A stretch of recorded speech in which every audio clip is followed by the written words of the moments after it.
guys. Apologize, got busy. Went to the gym, ran, usual stuff. Worked, um, hung out with some buddies, stuff like that. So didn't get time to live chat. Live stream yesterday. So I'm gonna do two of them today. This is the first one. This is a lighthearted one. I just want to ask people about their questions about getting into fights or having to defend themselves. And unlike the last time when I did this, I did a similar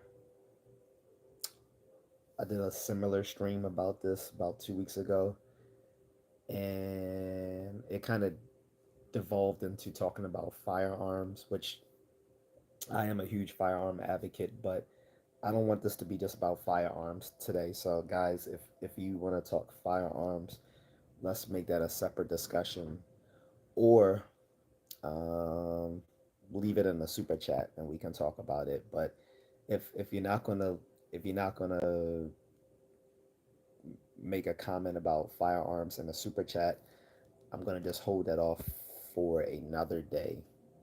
Maybe on another day we can talk nothing but firearms and the controversy between gun rights, and gun control.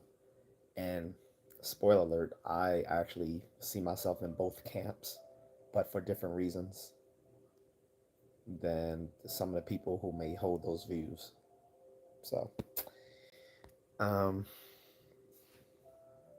in any case, what I'm talking about today, when I'm talking about self defense and um, fighting, I'm generally just talking about close quarters, fighting within close quarters, hand to hand, or maybe with readily available tools. Not talking about pew pew. So I'm not talking about that sort of stuff. Um, so yeah, I just want to get get people's thoughts on that or questions on that, because it is very scary for folks, especially today now that less people find themselves in these sorts of altercations, and many people aren't even physically fit where I think they would feel comfortable doing something that would have to where they have to do some sort of physical exertion. I'm just going to be honest. um, but yeah, like I said, I don't want this to get in a discussion of pew pew sort of defense. This is mainly hand to hand, close quarters type issues. What's up, Asia? And I'm doing well, Plaza Peace. Swifty for Life, hi. Swifty for Life, um,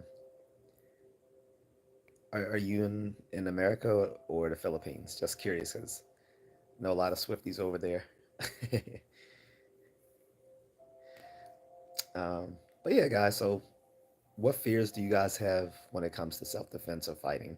We can have that discussion here. None. Okay, neither the US nor the Philippines. My bad. What country do you hail? From which country do you hail? Um,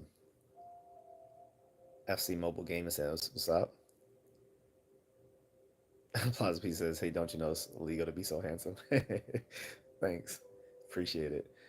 Um, Demek says, I'm from the UK. Swifty says, I'm from England. Okay. How are you doing? I'm doing well, FC. Thanks. Giada says, ciao. What's up? Demek says, it's knife crime for me. That is very scary. So that's our first question, I guess. Seattle says, I'm from Italy. So, Demek, yeah, knives are very scary. Here's the worst of here's the worst self-defense advice that you'll get from people online, and sometimes, unfortunately, even in martial arts schools. You'll always hear them say, "Just run." That's not a reality. Here's why: if someone comes at you with a knife, the just run approach isn't probably a good idea. Sometimes it can be, but most of the times it's not. One, if someone is already brandishing a weapon against you, they probably have you in a compromised position in the first place where you can't actually run from them. And if you try, you're probably going to just make matters worse. One, that may be because usually these people are predatory, so they've already gauged that you're weaker than them. Or again, they have you in a compromising position, like in an alleyway or a bar or an enclosed space of some sort where you can't just readily run. Um, so, and then third, because that was two, sorry. Then the third reason is unlike how you see it in movies and TV shows and in these unrealistic self defense courses, usually when people have a weapon, they don't show it to you first like they do on these cheesy self defense courses or these low budget fight scenes in some of these movies where they take out the weapon and show it to you to threaten you. Usually, if someone is doing that, they don't even plan on attacking you. They want to just threaten you to get you to do something. Whereas in most knife attacks caught on closed caption video footage, usually the person doesn't know that you they you don't know that they have a weapon until it's way too late. Commonly, what they're going to do is they're going to reach out at you with one hand, kind of keeping your attention here, while their other hand is behind them, and you don't know they have the weapon until they're upon you and they're actually attacking you with it. That is the most common way people attack you with a knife on the street. It's very simple but very effective, and it's hard to guard against, and it's very scary, which is why the people telling you just run don't know what the hell they're talking about. Um, the best way to be prepared for a knife attack is to actually do knife training. Some of the best knife training is either through like either some sort of uh, tactical knife and firearm training sort of situation. And there are places that do seminars on that. Or you can find a place that does Filipino martial arts. Filipino martial arts is predicated on learning how to use both blunted and bladed weapons in self defense and in competition. So I would tell you to do that. Also, um, carry a here's a good self-defense weapon people can carry on them that doesn't require any sort of certification or license or permit. Get a stun gun flashlight. Stun gun flashlights are very useful. For one, the flashlight aspect of it itself is a weapon because you can blind people temporarily, to get away from them, assuming again that you're not in an enclosed space where where you have nowhere to go. But if you do, there you go. But also the stun gun aspect will put most people on their down on their butts. So get one of those. As far as specific ways to defend against the knife, I can't show you here because it would be it, it, it, it wouldn't be useful for me to explain to you how you can defend against a knife in those scenarios that I've just told you happen most of the time on the street. There is a way to protect against that, but this is something you have to drill, right? And simply me explaining how you can do that wouldn't make sense unless you are somewhere where you can actually practice it. But yes, knife crime is very scary. Now, again, if you are in an open space, sure, run away. However, the other problem with running away is if you're not in shape, you're not probably going to run away, and you're more in danger of tiring yourself out to make you a more easy prey once that person catches up with you. So don't run away unless one, you're in an open space, two, you're actually physically fit to run, and three, there is a there's somewhere to which you can run away, um, within a reasonable distance. Like you can get to the you can get to like somewhere where there's a bunch of other people, where you can seek protection through numbers or security or law enforcement or something. Otherwise, you're better off physically confronting that person to get them off of you than just trying to run away. So that's horrible advice when people say just run away. No. Uh, Plaza says, I hope you always smile and be happy all the time. Appreciate Plaza. Appreciate that. Ali says there has been a lot of acid attacks in the UK. That sounds that sounds like something that happens within us. And excuse me if I'm stereotyping here. That sounds like something that happens primarily in the South Asian, Middle Eastern communities, because that's not something I don't see happen with mostly black, white, and Asian people. That sounds like something that happens mostly within like the Indian and Middle Eastern folks. They throw acid on people to show disapproval, especially they, and I know they especially do this to women.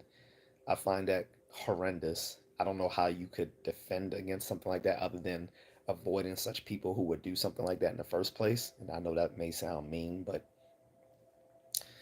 part of self defense is situational awareness. And if you can avoid being around certain people whom you think would be doing dangerous things, then you should do that. Because otherwise, I don't think there's any sort of physical defense against someone who would throw acid at someone out of disapproval or to show that they want to harm them for whatever psychotic reasons that they hold. Um, and again, I don't mean to stereotype, but that sounds like a cultural issue, because more than because in the inner cities, you're not worrying about someone throwing acid on you. So I would say avoid people who think that that's a viable way of showing disapproval for something.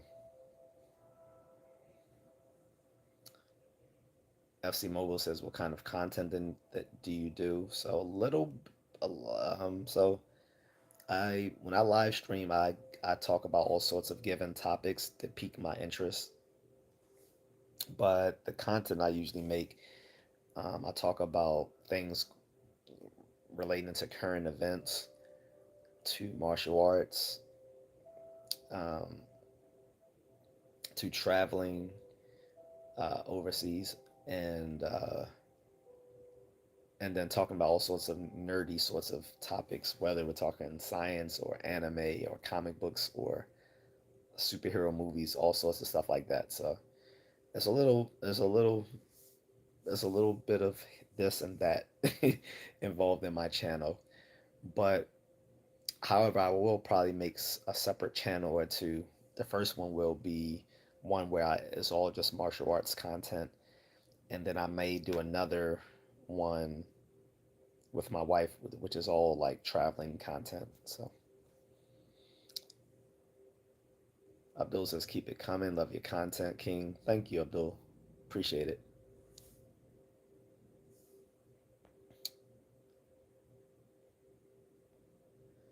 Ex military, yes. Uh-huh. Austin says, try wasabi. I use it on, you know, I dab my sushi in it, but, and, what's the other version of sushi? The one with the rice on the outside. But yeah, I sometimes use wasabi for that. It's not really spicy. It's just, I guess it is spicy, but it's, a sweet spicy. I actually rather dip it in the not the soy sauce, but what is that sauce? Whatever. I like that better than the wasabi. Plaza says, "Hey man, I survived a knife attack maybe 5 months ago. This dude comes to me asking for money with a knife on my neck. I said f this and knocked him straight out. Good stuff. That was dangerous though. Very dangerous. That is not a so in that scenario that is not something I would recommend with someone with a knife to your neck. If they already have the knife to your neck, as a coach, I would tell you do exactly what they tell you to do and try to de-escalate the situation. Like, hey man, whatever. Hey, here's my wallet. Here's my phone. Take whatever you want. Please don't hurt me. Hey, you got it, boss. Like, hey, just try to de-escalate the situation. Tell them you are in full compliance. Now, if this is someone who you know is just uh, addled with drugs and they're probably gonna hurt you no matter what, then yes, your only choice is to fight back. But with a knife on my neck, I would not think to knock. I don't even know how you knock someone out if they have a knife to your neck. I'm thinking they're approaching you from the back, but maybe they had it to your neck from the front. So again, still very dangerous because it only takes one poke to end everything. So that is a scenario that I would not recommend for others to try.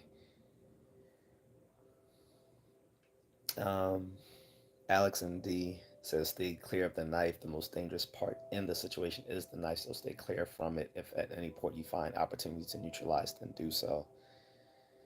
Yes and no. Actually, the first thing you want to do is take control of that knife hand. Like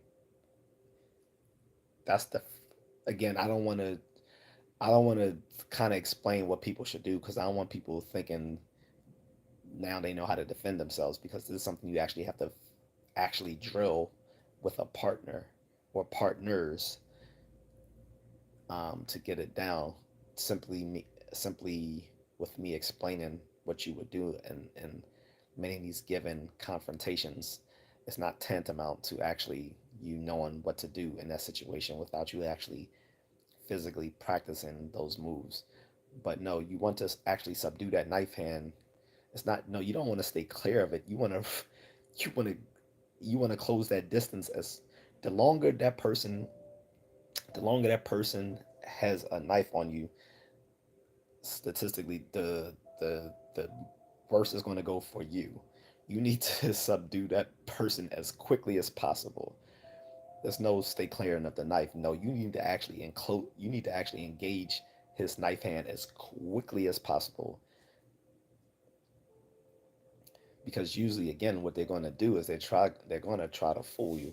They're going to be trying to reach out to you or punch you with this hand, while they got this hand on their knife and the holding it in their back t- towards the back of them or in their pocket or whatever, and you can't see it because your attention is all on this hand right here, while this hand is has the weapon.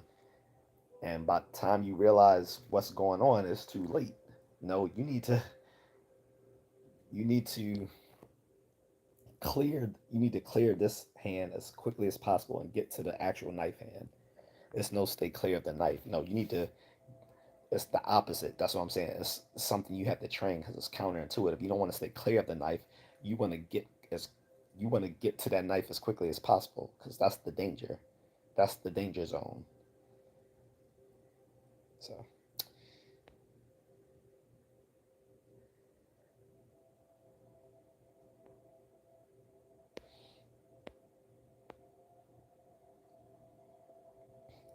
Ali says a lot of people say running is the best form of self-defense. Again, I've already approached that topic. No, it's not. Running is the worst thing you can do in a self-defense situation because one, most unlike unless you're like me who runs every day, you probably are not in shape.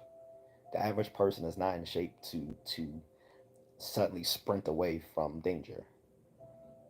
That's just a fact. Most people aren't in shape, so I don't expect them to be able to sprint away from danger when they never go sprinting. And let's say even if they do, it still means nothing if you're in an enclosed space. If you're within an enclosed space, where are you running? Are you the Flash? Can you run up walls? If so, go ahead. But if you're like, you know, most humans, you cannot do that. So That's not going to happen. Three, even if you are, and I've already said this before, even if you are in an open space where you can run away, if the person is a if the person has enough chutzpah to approach you in an open space to try to attack you, that means they've already sized you up and found you to be a weak specimen. You're the weakest gazelle in the herd because they've already sized you up and realized that you're a less threat than all these other people around. De Niro says hello from Czechia. Hello, De Niro. Demek says, yep, all true. Zubair says, oh, it's the army guy. Salute. Thank you, Zubair. Demek says, not mean at all. Appreciate it. Yeah, like I say, I'm trying to be culturally sensitive, but at the same time, I want to be realistic and say, hey, this is a cultural phenomenon where people throw acid on each other as um, forms of disrespect to each other or other things. Like the sweet Indian girl who's on Instagram. I forgot her name, and I can't remember her name, but half of her face, she had to get a lot of cosmetic surgery, but she's blind in one eye because an acid attack that happened to her as a baby. So,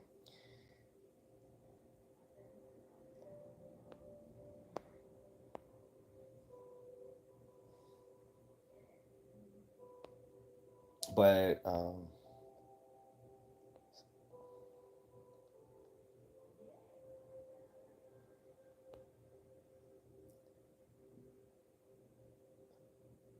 that one banana man says jujitsu on.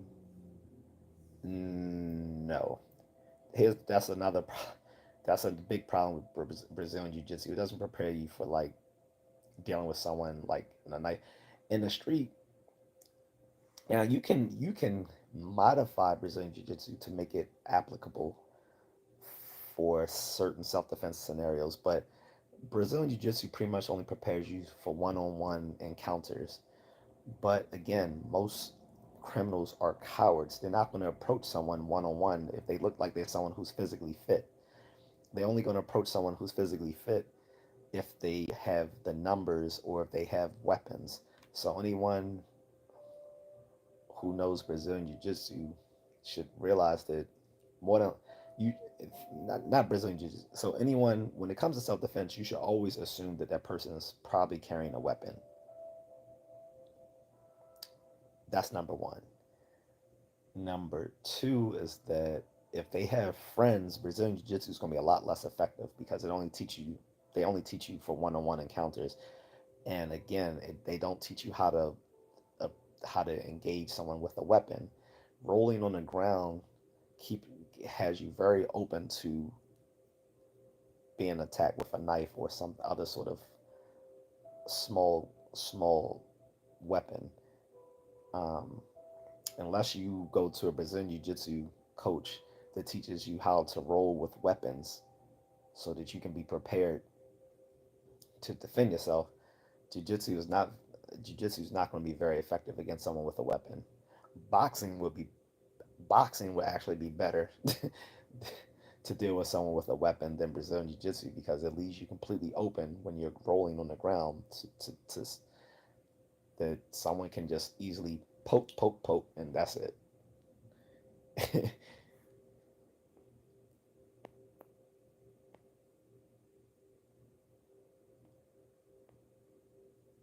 Kickboxer Mom says hello. What's up, Kickboxer Mom?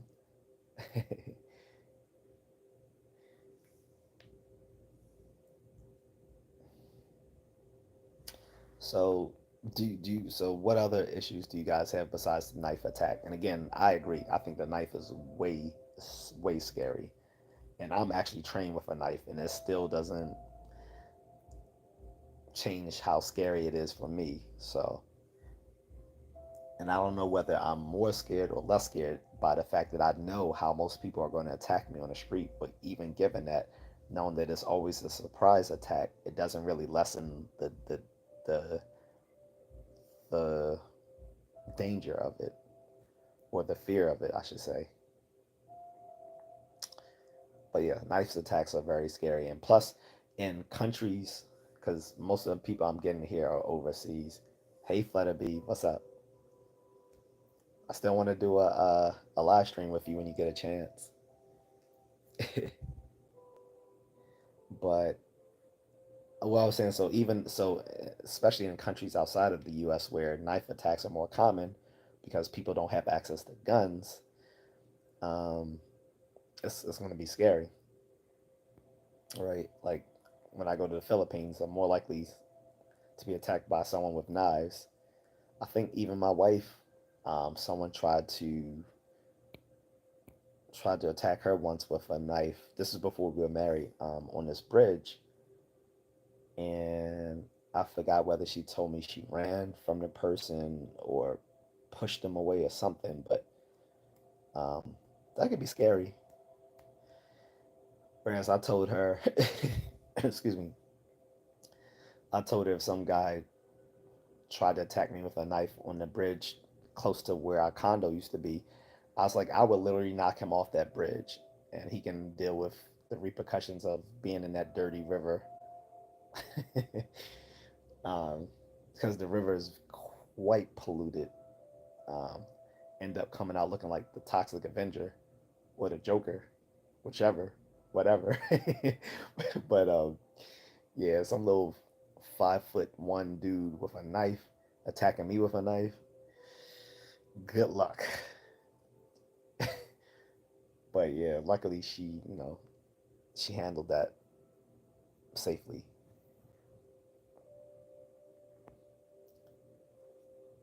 Rob D said knife attacks are very up close and personal. Like, yeah, absolutely. Like I said, I was explaining the scenario. Like, it's, knife attacks don't happen like you see them on TV and then old and then traditional karate classes. They the way they teach people there, they're just teaching them to get themselves unalived, because the scenarios they teach in these little traditional martial arts classes are so unrealistic. I guess they're based on scenarios that might have happened back in like what, the 1500s. So I don't know.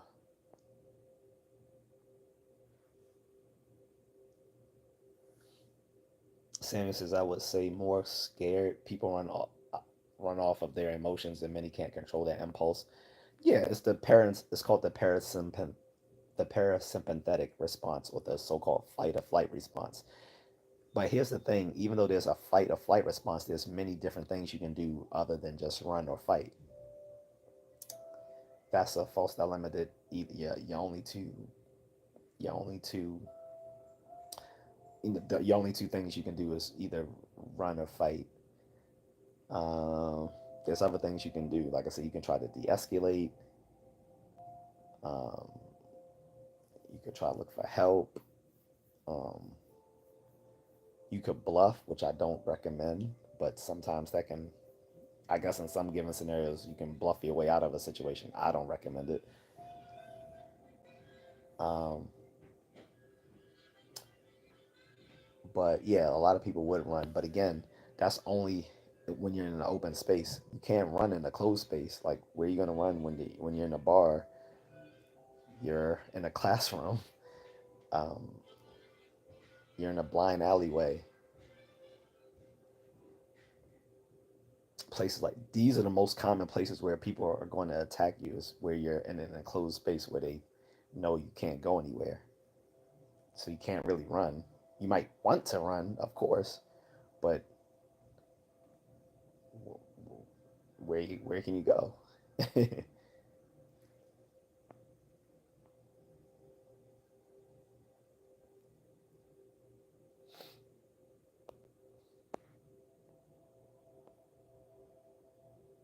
Rob D says in Britain, in Great Britain.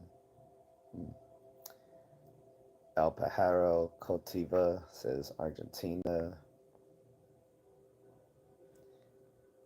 Not giving shout outs, guys, unless if you want a shout out, put it in the super chat.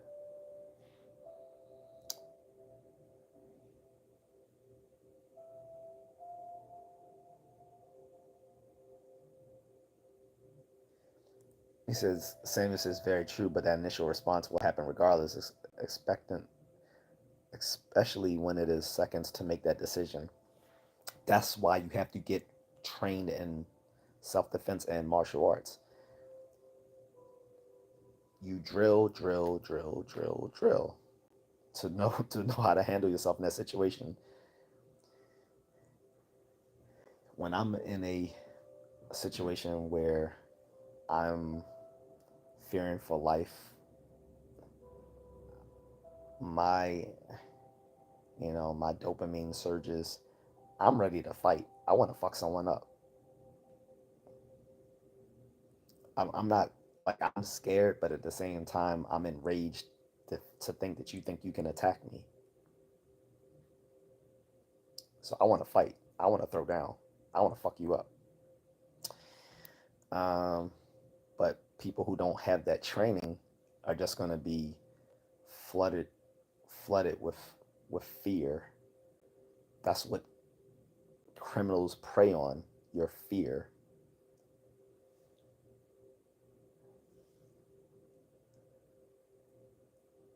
Like Batman said back in the old 60s TV show, criminals are a cowardly and superstitious lot.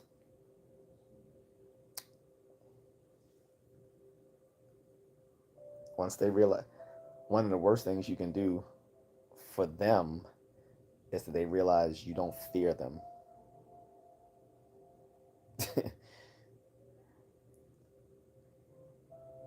that'll mess them up quite a bit.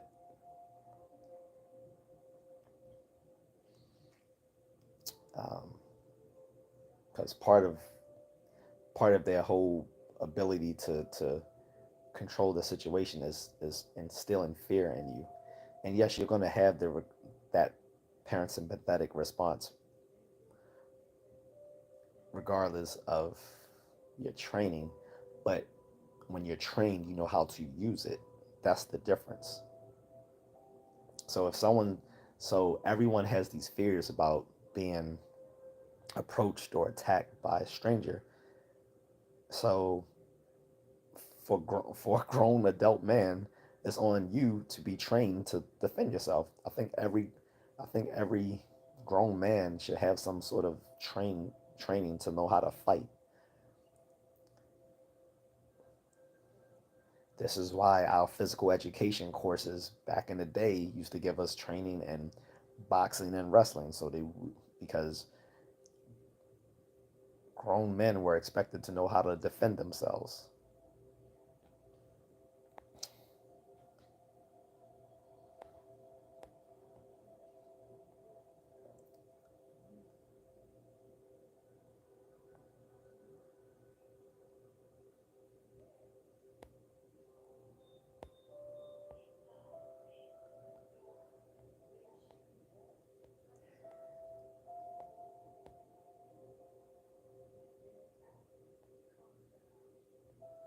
Rob D says in Great Britain they have a lot of knife attacks as well as acid attacks. Yeah, I mean, again, the acid attacks is a cultural phenomenon, and I'm not going to pretend otherwise. We know that that's mostly amongst Indians and Middle Eastern people. White people aren't throwing acid at each other. Black people aren't throwing acid at each other. East Asian people aren't throwing acid at each other. That is a thing amongst the Desi community and the Middle Eastern community because these are a bunch of little can't say that. These are a bunch of cowardly men who do that because they can't get women, they can't control women the way they want them to. And I'm not going to pretend that's not the case when it is the case. It's a bunch of grown ass men or teenage men who can't get women to do what they want, so they use acid to control them. They even use it amongst their own. They even use it against their daughters and sisters. That's not. Those aren't common self-defense scenarios. Those are attacks of people upon people whom they actually know, not amongst strangers. When I'm talking about self-defense, I'm talking about mainly situations and when you are dealing with people whom you don't know. It's going to be a whole different situation dealing with violence from people whom you actually know and interact with regularly. That's more talking domestic abuse. Like I'm not this would this really isn't a conversation about how to deal with domestic abuse, other than maybe avoiding dealing with or living with other folks who are like that. Now, knife attacks are different. Those are not domestic abuse situations, although they can be sometimes. We're talking about these are attacks dealing with strangers. So you're talking about two different things. You're talking about stuff dealing with domestic abuse versus dealing with people who are strangers. Knife attacks are going to be that within that latter category of dealing with strangers.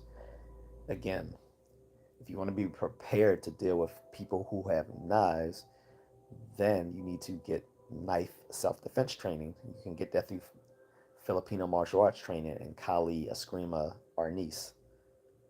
Those they're those are actually all the same art. They're all, but they have separate names depending on what part of the Philippines they from which they hail. So in the north, or in Luzon, which is the northernmost region of the Philippines, they usually call it Arnis. Um,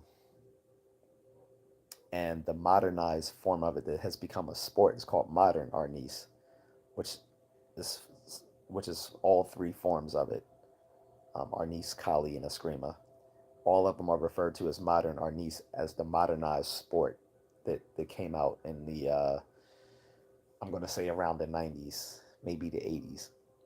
It's now considered the national uh, sport of the martial arts. However, in popularity, Taekwondo and karate are actually more popular in the Philippines than Arnis, modern Arnis. But modern Arnis is the actual national sport of the Philippines. Now, if you go to the middle region of the Philippines, that middle region is referred to as the Visayas. There, they refer to it as a screamer. So the sticks that you commonly get to practice there, like I said, in the north they'll call them Arni sticks, and in the middle, in the Visayas they'll call it Eskrima sticks. In the south they call them Kali sticks. So in the southernmost region of the Philippines, Mindanao, they refer to the martial art as Kali. They call it Kali because that's actually like more of the traditional Filipino word for the martial arts there, because they reject the word eskrima because that's a Spanish derived, that's a Spanish loan word, and they rather have a more um, native word to refer to their own martial art. But again, all three of them refer to the same Filipino martial arts. They teach you how to use both bladed and blunted excuse me, both bladed and blunted weapons. So you learn how to use, well, so you know how to fight using both blades and sticks, or stick and dagger, so to speak.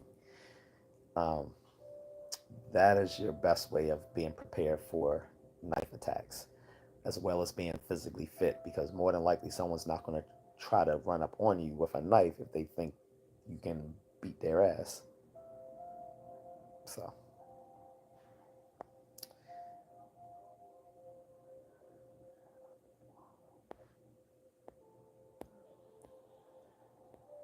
Flutterby says knife crime is on the rise here, unfortunately, but in bars it's more broken bottle than weapon. Yes, but so the way you the way someone's gonna hit you, engage you with a broken bottle, Flutterby, is the same thing. Basically, it's the same mechanics as with a knife. It's an edged weapon. You know, a broken bottle is an edged weapon, whereas like a a, an attack bottle would be more like a blunt weapon. So the same. So with a broken bottle, it's the same mechanics as using an edged weapon or bladed weapon. So that's how you would approach being attacked with a broken bottle. The same you would with any sort of weapon that has a a sharp edge to it, or blade. So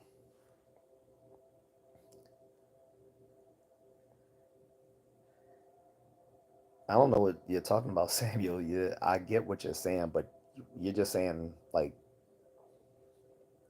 some granola smoking stuff. I'm talking about self defense. I'm not talking about how people feel about things. That's not that's not what I'm here for. If you might need to find another live stream for that. I'm not here to talk about people's feelings about fear. I'm here to engage their actual questions and thoughts about self defense and fighting, not their perspectives. Like that. That's pointless. Like if you that sort of granola sniffing stuff doesn't help anyone here with actual questions and thoughts about how they're going to defend themselves in a given scenario, about their perspectives and thoughts and feelings about it. That's, save that for somewhere else. I don't care.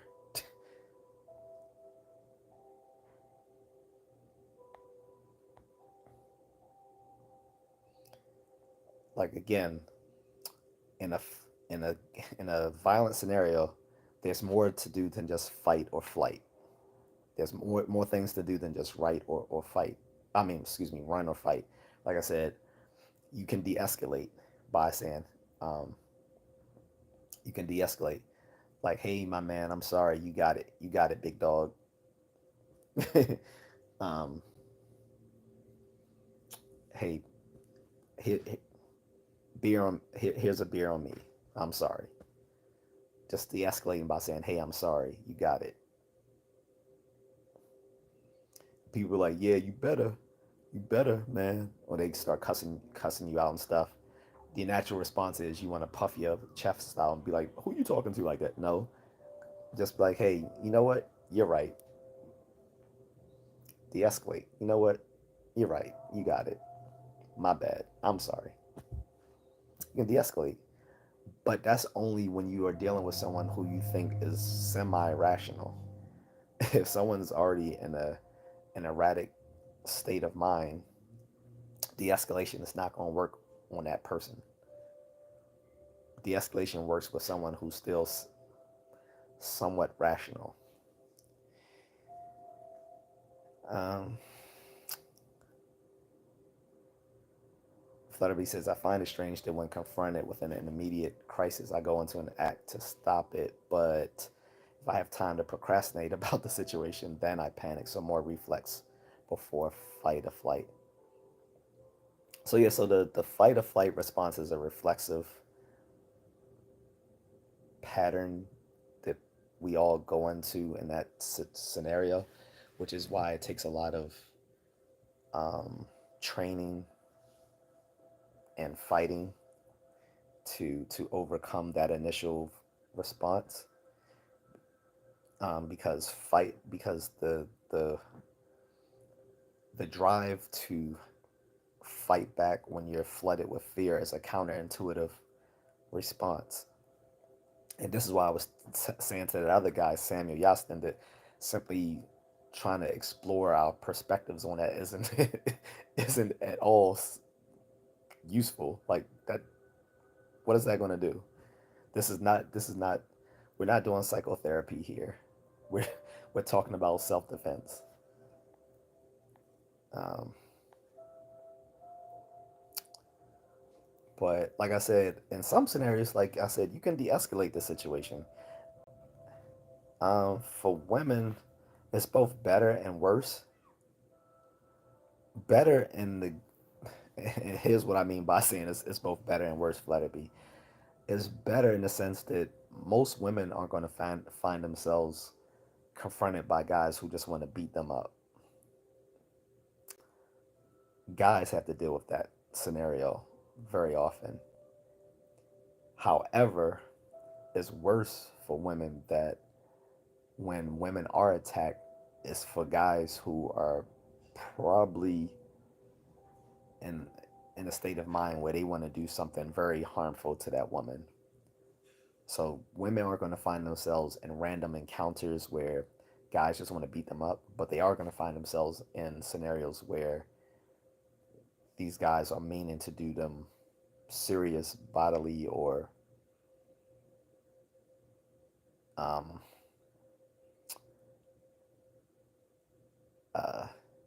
sex harm, right? So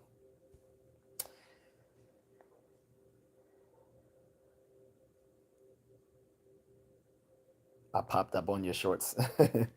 Well, because the way that the algorithm works, senpai, is that um, if you scroll those YouTube shorts, it gives people stuff to check out.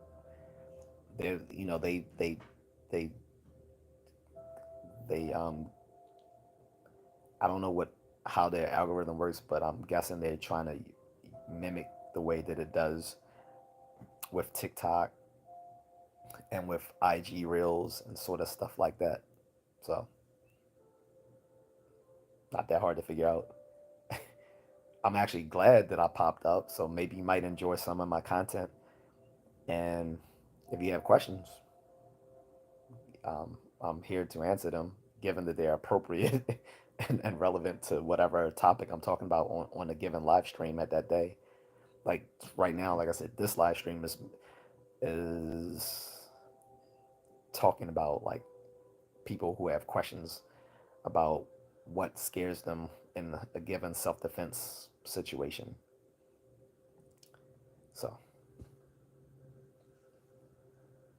um,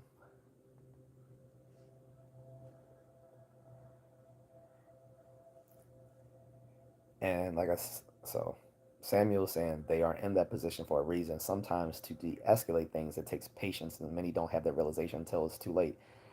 That's a personal problem, Samuel. Like if a person doesn't have enough wherewithal to deal with a situation that can prevent them from getting hurt, that's their problem. That's literally their problem. Um, when it comes to the preservation of life, intelligence is always going to be a factor. I'm sorry, general intelligence is always a factor in survival for humans. That's literally why we've developed um, a a computational like mind for general intelligence and language and thought. So people who lack it simply aren't going to survive. Sorry, that's the hard facts. If in a given situation you just want to bluff your way out of things in a situation where you shouldn't be trying to bluff your way out of it, you're going to get hurt or expire and receive a Darwin Award. But if you can be level headed in a given situation where someone is quite angry and irritated and want to hurt you and say, hey, my man, I'm sorry, you got it. I don't want any problems. Then you're more likely to survive that scenario.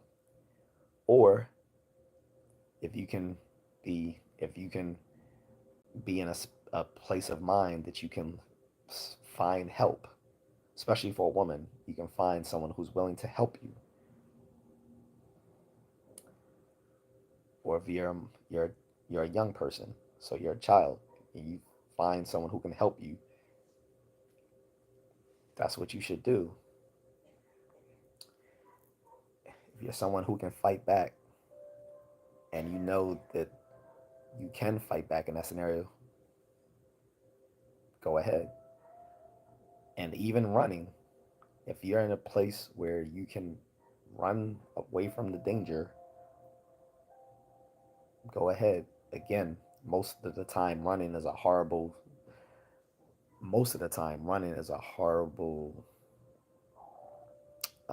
response to danger. But I'm setting that aside. That's just to say that there are many different ways you can deal with a dangerous situation. You can try to bluff your way out. You can de-escalate. You can run. You can fight. Um, you can you can search for help. Um, or you can come prepared with weapons. But this topic, I was trying to stay away from the being prepared with weapons because all my Second Amendment advocates are going to come in here like, man, I'm gonna just shoot. And again, yeah, I get that, but for most people can't just shoot pew pew. Plus, I realize that some of my audience is overseas, so you guys don't have Second Amendment rights like we do here in America. Here, a lot of us we can do concealed carry or constitutional carry or open carry, and we can go to the gun range and train with our weapons so that we can be prepared for a given scenario where some drug addled idiot with a knife wants to try to attack us, and we can pew pew take care of it. And that sets aside all the given legal ramifications of all these responses. By the way, I'm not even approaching that because I am not a lawyer. I cannot give legal advice. I will say that you should probably know the laws of your state and country any uh, before taking up any of these given approaches.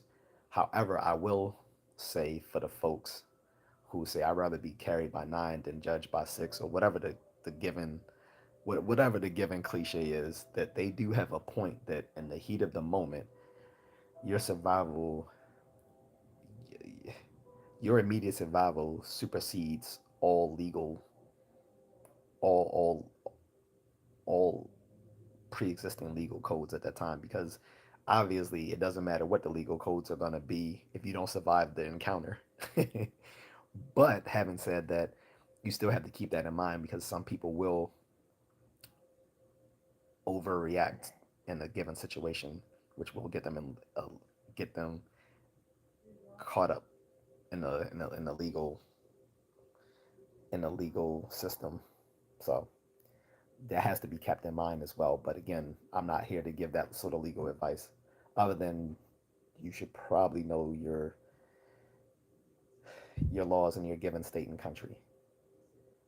Because obviously, if you live somewhere like Singapore, it ain't happening. This self def like there's really no self defense laws in Singapore, and probably not in Japan as well. Like, and if you're a foreigner, forget about it.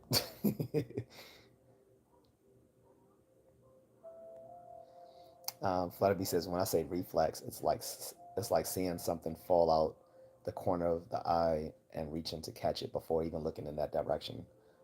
Um, the moment I see it, the mind clicks the flight mode and into flight mode. Yeah, I mean, obviously, like our reptilian brains have developed this fight or flight response so that we don't have to think about it, because obviously, if you in in um, you know, obviously, if our ancestors stopped to think in these given in these during these dangerous encounters, they probably wouldn't have lived. So we are the benefactors of the people who didn't think and just either ran or fought off the danger so that we could be here today and receive that innate those instincts from those people who survived and were able to carry on their genes. I mean, I'm not trying to get all into um, evolutionary psychology and stuff like that, but yeah, obviously the folks who had had the certain behaviors that could survive those outcomes were the ones who survived and spread their genes to the modern times, so that fight or flight became an instinct, not something we had to think about. Nowadays, because society is so more complex, you actually do have to think about it though. Which I know, which is again counterintuitive.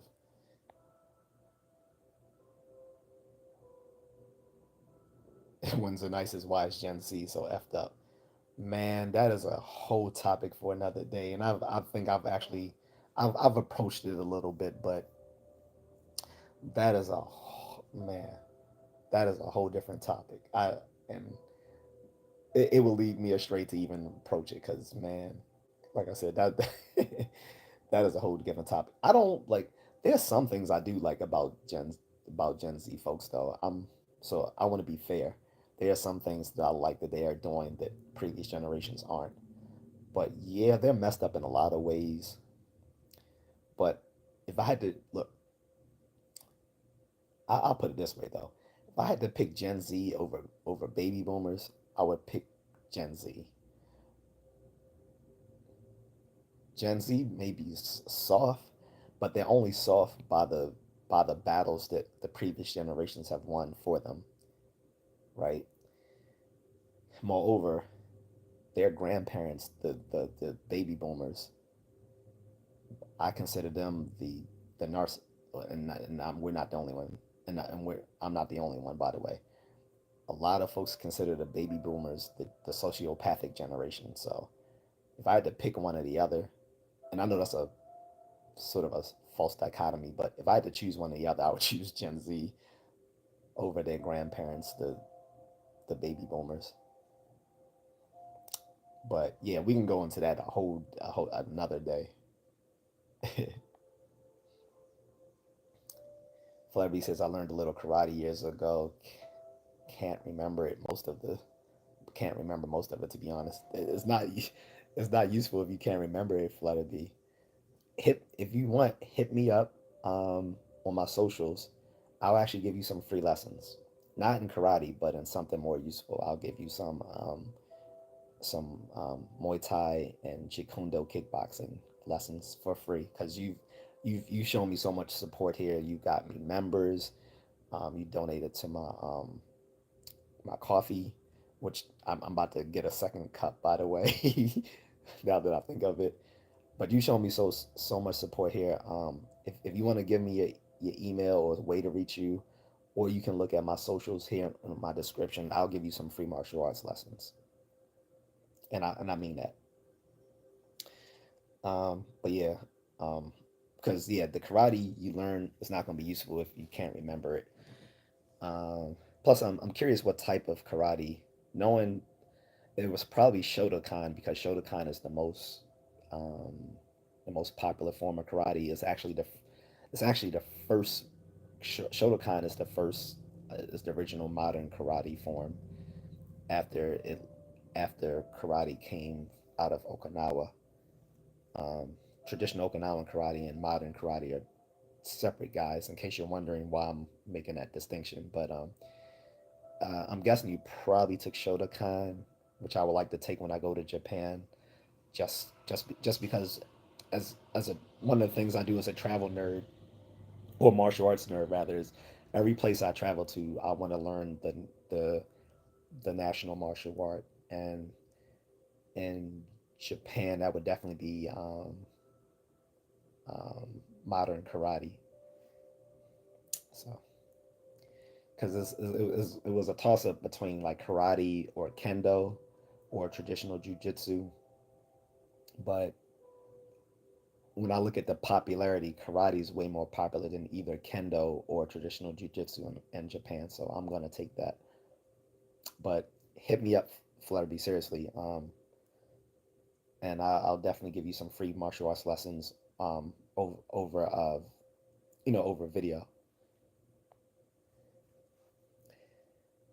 Wednesday night says I think Gen Z love to play the fake gangster. I'll say this, and it's not just Gen Z, it's some younger millennials too. I find it very unthreatening that the fact that they carry their guns now in man purses. Like they are a genuine threat, but I'm sorry, it's hard to take. It, it's hard to take someone seriously when they carrying a gun in a man purse.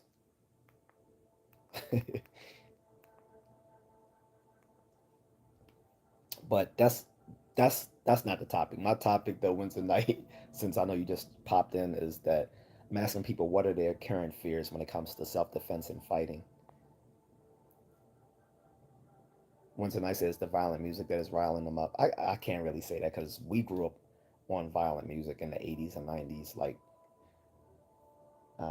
Gangster music started in the 80s. And it didn't. By the way, because everyone's gonna say NWA. NWA didn't start gangster rap, and as a matter of fact, they never wanted their music to be known as gangster rap. They call it reality rap. Like they were talking about the reality on the streets as they know it, as they knew it, growing up in places like Compton and um, other parts of LA. But gangster rap started in Philadelphia, actually, on the East Coast in the '80s with a rapper named Schoolie D. He's credited with the creation of gangster rap, um, and from the late '80s throughout the '90s, these music industries, pushed that they pushed that music out there because it would sell, and I can't really blame Gen Z for being riled up when we were the same way. Like it was funny moving from like actual like bad neighborhoods in like Baltimore and Philadelphia to the suburbs of DC, which are like at the time were the most expensive were like the the the DC suburbs, particularly Montgomery County, was the richest part of the country at the time, and it still is in the top five. But now it's like North Virginia, particularly Fairfax County, is like the wealthiest place in America. But back in the '90s, it was Montgomery County. But yet you had all these kids out there acting like they were tough and hood. And I used to laugh with some of the friends I met out there. I was like, these people never encountered the hood. I said they all lie and talk about they're from Southeast DC. I was like, they wouldn't last a minute out there, much less where I'm from.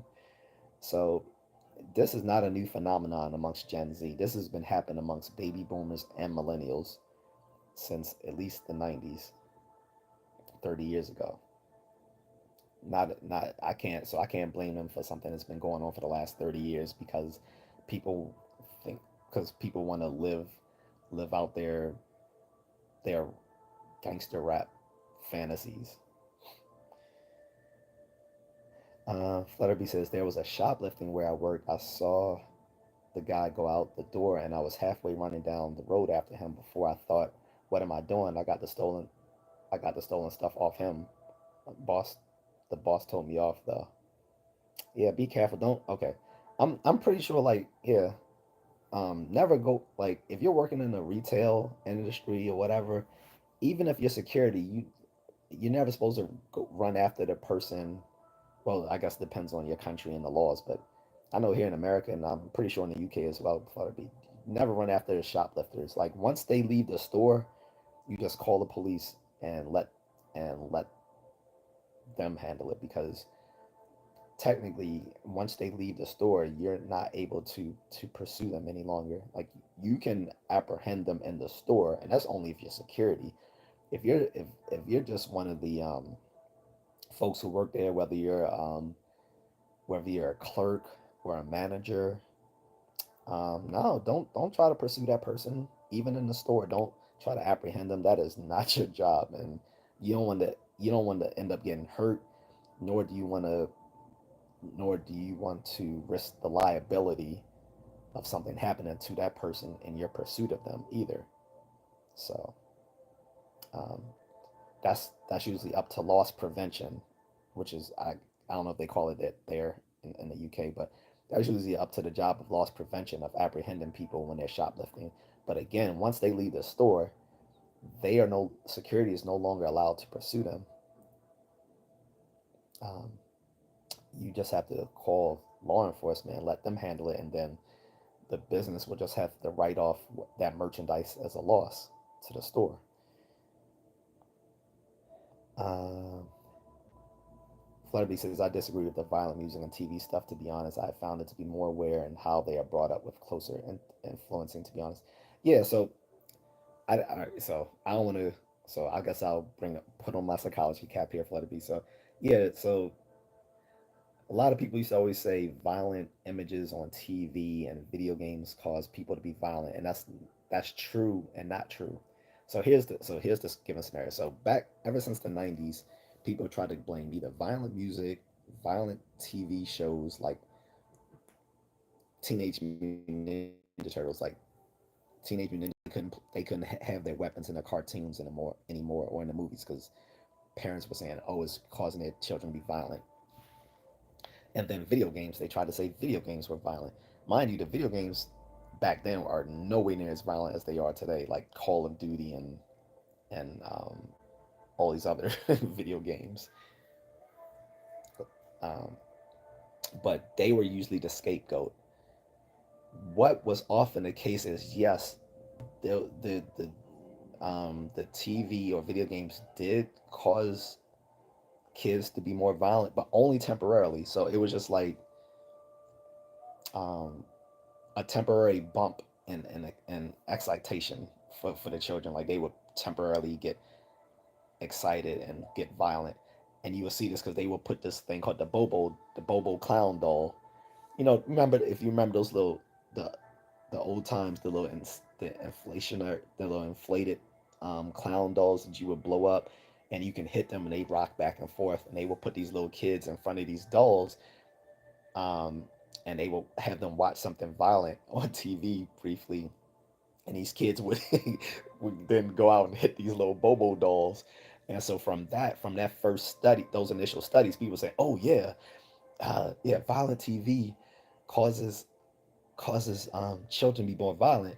And so then they started limiting the violence on in daytime TV on these programs geared towards kids, like cartoons and other things.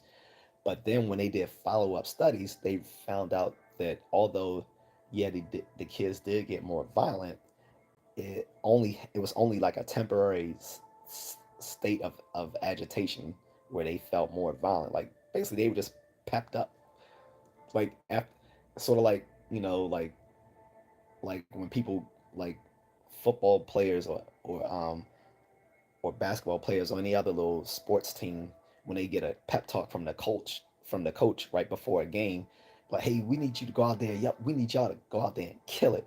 We win in this game. No one, he said, no one wins in our house. Whose house is this? This is our house. Like, that's sort of like pump up thing where you get pumped up, and now they're ready to play a hard game against their rivals. Sort of, it's a lesser form of that. Like you sit there and you watch Batman now, for the first couple of minutes you feel like, hey, I could take on all of Gotham too if I wanted to. But it's just a momentary like rush of excitation. But it's not a permanent state of affairs for a person who watches a bunch of violent uh, programming or play a bunch of violent video games that leads them to then be violent people. If that were the case, you will see much more people joining the military when there's so many of these little violent militaristic video games available for most gamers to play. But guess what? It hasn't led to more people joining the military. In fact, we see militaries has had the lowest recruitment in decades right now, even though there's way more violent things for people to encounter, whether through video games or TV or movies or in social media. You think this will lead to more violent people and hence more people wanting to sign up for the military so they can have do government sanctioned violence. But it's not the case. So yeah, so violent music and TV and video games does not lead to violent people, except temporarily, like a temporary blip of excitation. Then afterwards, people go down to their normal levels of physical arousal. And so, and I don't mean sexual arousal, I mean just physical arousal like, so that's the case. And sorry for that long explanation.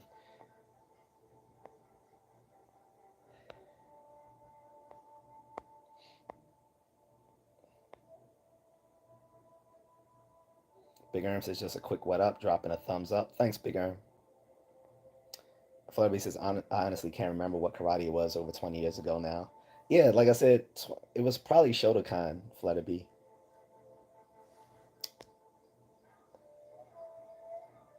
Oh, I already banned Vernon. I didn't catch that till just now. But yeah, it was probably Shotokan that you took Flutter B back then because that's the most popular version of karate in America and even in Japan.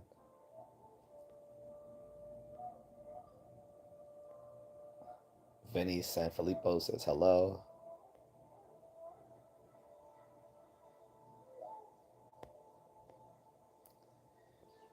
and I think I told you Flutter B like I almost did karate as a kid back in the 80s, like when I was like 11, 12. And my stepfather took me to a place like karate back then is way different now. Like it wasn't that watered down stuff you get today. Like there were places like karate in the 80s still taught kids how to fight. Like Cobra Kai, that's a real thing. Like isn't like it is a little bit of exaggeration, there were schools like Cobra Kai back in the 80s that actually taught kids how to fight and be aggressive. Like I said, this one place my stepfather took me to, um, like part of it was a weight gym. Like half half of the studio was a dojo, half of the studio was a weight and fitness um, center. And when I went there, the guy was telling my stepfather, hey, if he comes here, he's gonna get banged up a little bit, maybe a few bruises and maybe black eyes or broken noses, maybe a broken bone every once in a while. He was like, but everyone goes through that here. And I'm like, damn, like that sounds rough, it, but I was still kind of excited, but I don't think my stepfather wanted me to go there, so I never started. But I couldn't imagine a karate instructor saying that today. Like because of because of like the liability for small business owners and stuff like that. I couldn't imagine I couldn't imagine a martial arts instructor now unless it's like boxing or Muay Thai, MMA. Like those are the places where you'll still get banged up. But I can imagine any traditional martial art nowadays, like judo, karate, taekwondo, kung fu.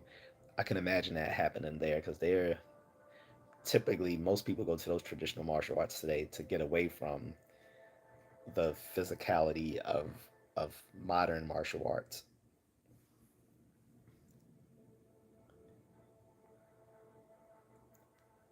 That guy says, "Were you in the military?" Yes. Flappy says, "Karate Kid face."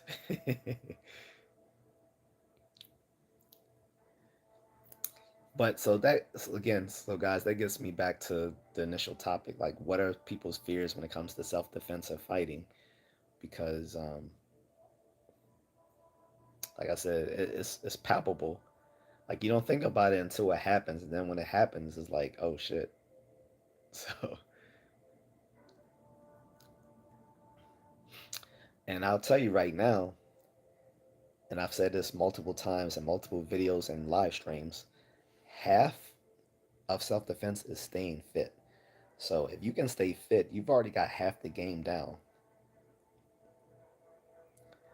That means going to the gym. That means going for a run. That means doing some calisthenics or doing some sort of recreational sport where you have to stay in shape. If you stay in shape, half the game is won right there. Right? Get the fuck off my channel, scammer.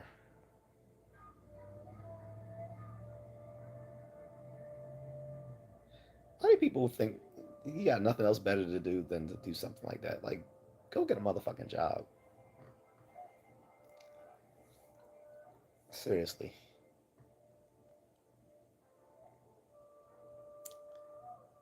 I don't know, Bart. Like, I don't know what people think they're gonna get out of that. Like someone who's actually like a YouTube partner who actually knows the rules. Like, Why do they think they would fall for something like that? Like we've already read. Well, people should have read through those community guidelines and this and that, but they're never going to approach you that way. Like we all know that, or should know that. Some little, I don't want to say that, because I don't want to offend people, but it's more than likely some little foreign scammer. I'm not gonna I'm not gonna say which countries I think are involved with that, but you know, you probably can guess what countries I'm thinking about. India, Nigeria. But yeah, exactly. And a few of them in the African continent,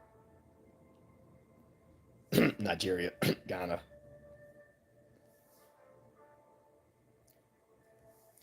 Kenya, Ethiopia.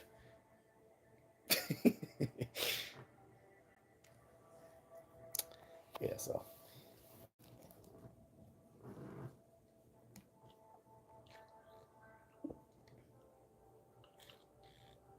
someone shut off the power to those. If something happened to the the power grid in like places like India and Nigeria, like if if their power went down for like a day or a few weeks, you would suddenly see like no scams online for like several days. And in the states, Florida.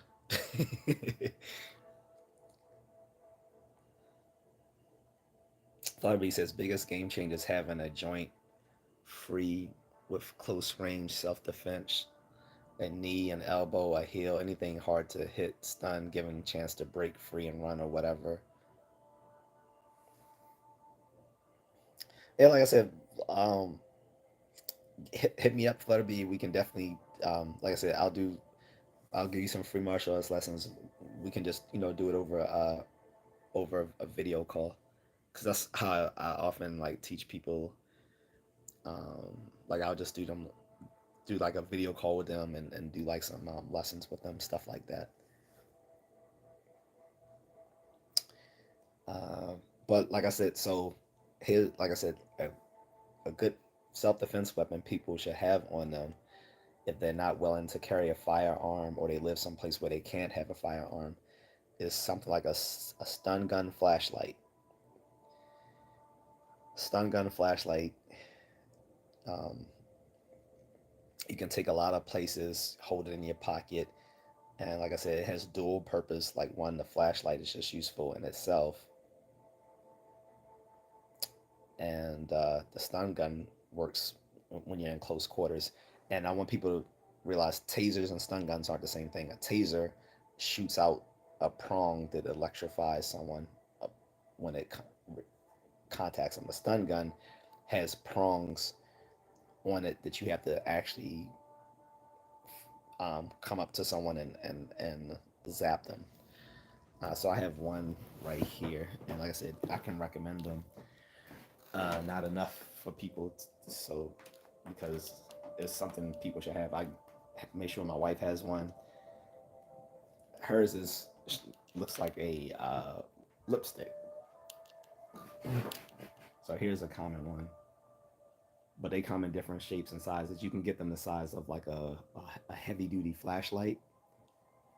The only thing I don't like about those is you can't really carry them in your pocket. Like it has to be in your hand at all times to be effective. Whereas these you can put in your pocket. Like I said, it has the flashlight part on it.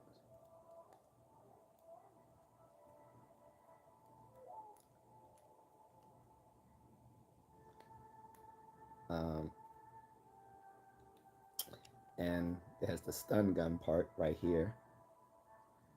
But also it has a alarm that goes off. So you press that and oh, I'm sorry. No. That's the stun gun part. This is the electrical part that gives out the little zap. On this side, like I said, is the alarm. a very loud and abrasive alarm that goes off if you press that. So so again, call if you can call for attention to help with that. You can zap someone with this. You can blind them with the flashlight, and you can just use the flashlight for other purposes besides self-defense. Very, very good thing for anyone to carry, a guy or guy or gal. And if you're in a place that doesn't allow stun guns, then just carry a tactical flashlight.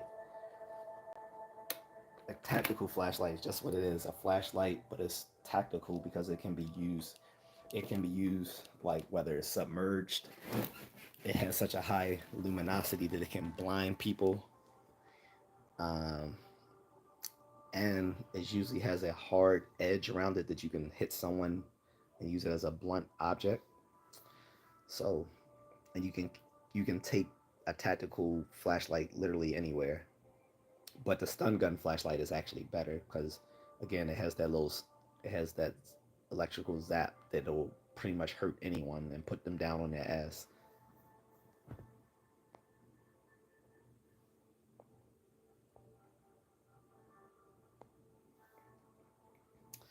But guys, do you have any other questions? If not, I'm gonna eat a little something something, and then I'm gonna work out. Flurby says keys in the hand can cut and act like Wolverine knuckle dusters too. Not allow stun guns over here either. Weaponless, defenseless, bunch stupid really. Right, and you realize in the places where they don't allow you to be weapon to when they don't allow citizens to hold weapons, who has the weapons? Police and the criminals. The problem is that with that is the police can only be a reactionary force. They can't prevent the crime. They can only fight crime once it happens, but they can't prevent the crime. But if but criminals don't care about the law, so they will still hold weapons. Um, but since you can't have a stun gun, I would tell you to get a stun gun. I mean, sorry, get a tactical flashlight. Get a tactical flashlight. Um, I would tell you to have a knife, but I'm not. I can't tell you to do something illegal in your country. So I'm not saying you should have a knife, but you should probably have a knife if it can protect you. But I can't tell you to have it. I'm just saying. But get a tactical flashlight. Tactical flashlights you can take anywhere. It said, and don't be fooled by the word tact. Just because it says tactical, it doesn't mean it has like it shoots bullets and has blades and stuff like that. It's actually just a small flashlight. They're very durable, um, and what makes them tactical is usually the fact that they're very durable.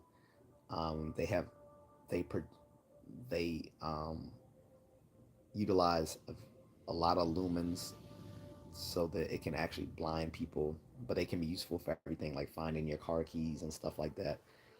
And some of them have a beveled edge that can be used to like crack glass. And again, you can hit someone because the tactical flashlights are so durable. You can use them to hit someone with. Um, I don't recommend the keys in the hand. Yeah, that was something they used to teach back in the '80s too, to like in women's self-defense classes, like put your keys in your between your fingers. That doesn't work. All you're gonna do is end up breaking your hand doing something like that. That doesn't really work very well. Um, I wouldn't recommend it. Just learn how to punch someone. Don't use keys. Just learn how to properly make a fist. That's how you properly make a fist. Don't tuck it in like this. Don't have it out like this. Like this. Just punch someone. Like you don't need keys in your hand. And even a woman's hand is gonna hurt someone if they hit the person in the right place. Hit them right there in the nose. But yeah, the whole keys in your hand, don't try that. That doesn't work.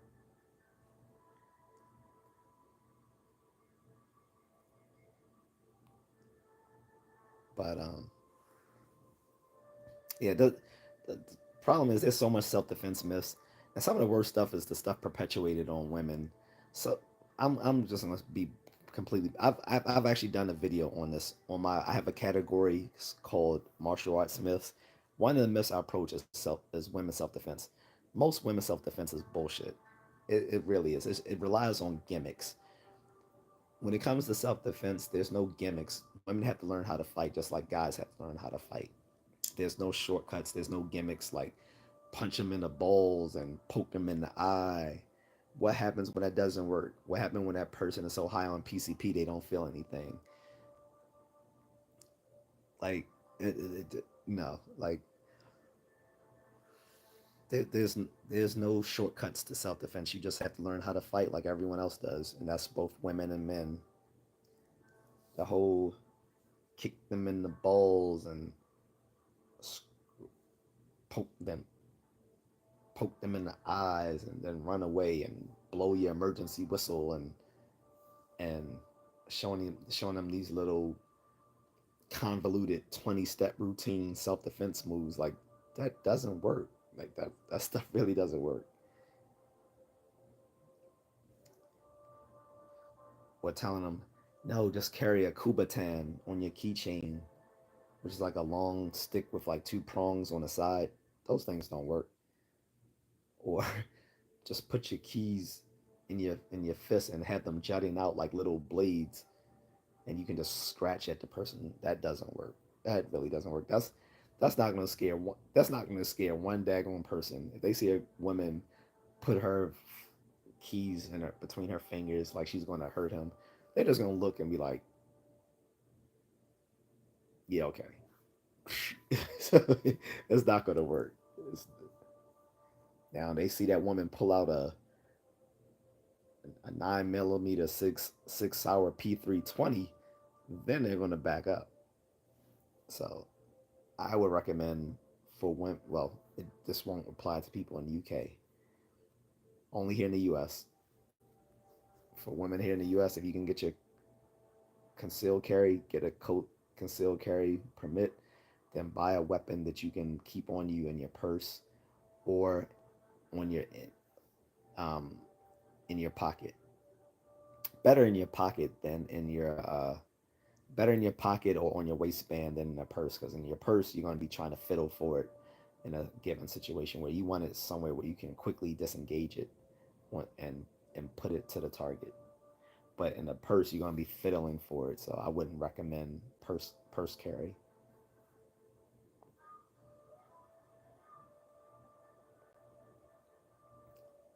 Flurry says, "Yeah, go eat stuff you need for your workout." Yeah. Oh, I'm gonna do another members only fitness routine too. I said I was gonna do it last week, but I didn't get to it. I'm gonna do that, so you check that out. But I'll wait a few minutes before and see if anyone else has any self defense questions or comments before I go though. And then I'm gonna do a second live stream tonight.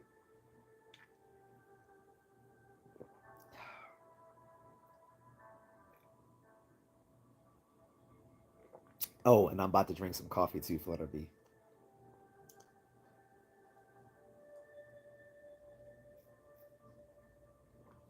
But please hit me up um,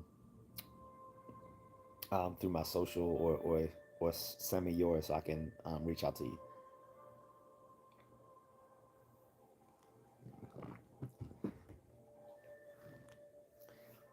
But yeah, any other? She said, "Awesome, see you in the members only club." Yep, yep.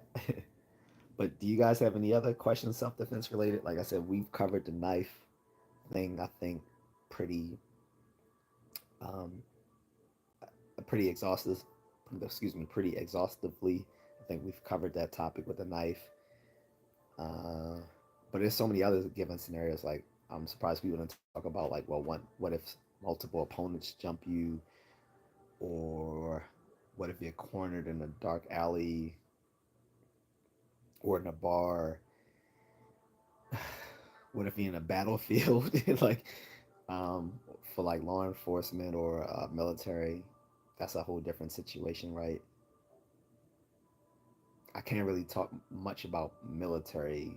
defense. That would be more for the experts who handle um,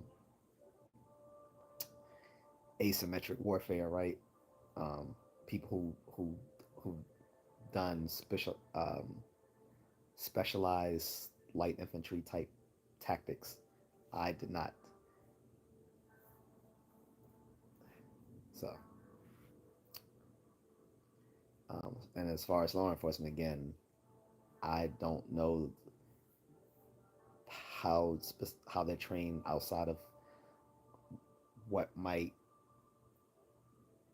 like be related to what we did in basic combat, but um, I'm sure they're given things they can do and can't do as well.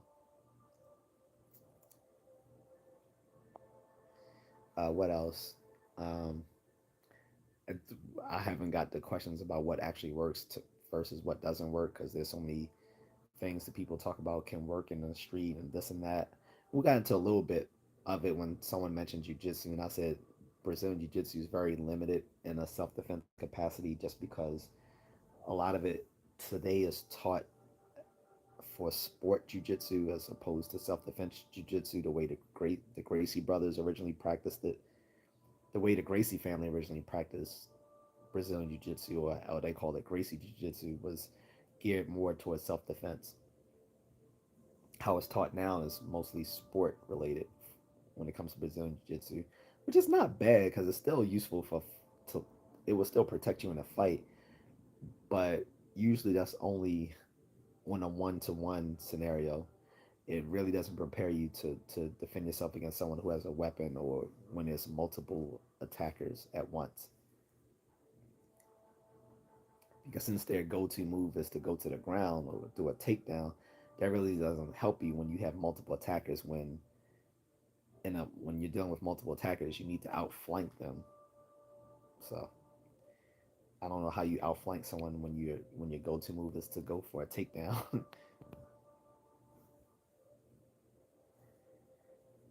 um, but yeah, is there any other stuff? If not, guys, I'm gonna call this a do, and maybe as soon as after I eat or whatever, I'm probably gonna do my I might do my members only video and then go off to do my run. Gotta keep Flutterby engaged. But I think I've hold on, let me make sure I've gotten through all the comments. I'm gonna put this on all messages.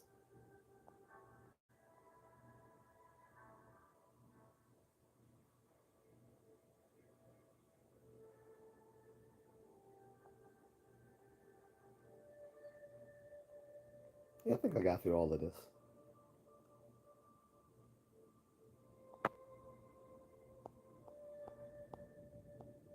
Yep, yep. So, all right, guys. So I'm gonna go. Again, if you guys still have any questions or comments or criticisms, you can still leave it in the comments section once this is uploaded, and you can check this out in its entirety on the replay. Uh, and yeah, I do get to the comments as well. So, like I said, you know don't be scared to drop a comment. I always answer them unless it's something inappropriate or incoherent. Sometimes I get both, but I'll approach more topics like this in the future as well, self defense and fighting and combat and stuff like that, because it's one of my favorite subjects. Obviously. All right, guys. I'll catch you all later. Appreciate it.